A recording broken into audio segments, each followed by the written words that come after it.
So folks, it's Tuesday, and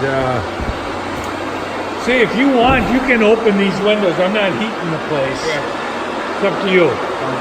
Yeah, I might do that just to speed it up a little bit. Yeah. Drive in. Okay. Awesome.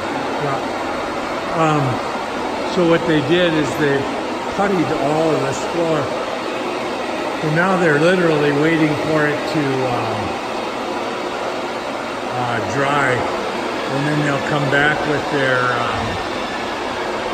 sanders.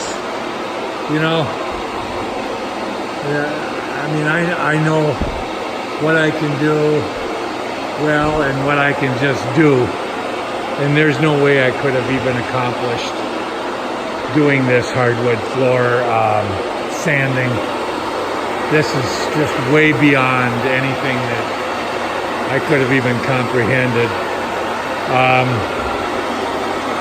Today I was talking to Dan, he's the owner, and I'm gonna upgrade my finish to have aluminum oxide in it, which will give us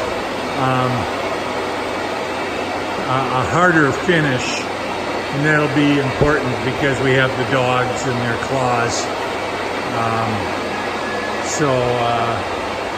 Anyways, and I'm glad Dan is here because he's a good, I really went with this job because of him. And I know he runs a couple of crews, so I think he's given me a little bit of TLC here. So thanks for following our progress.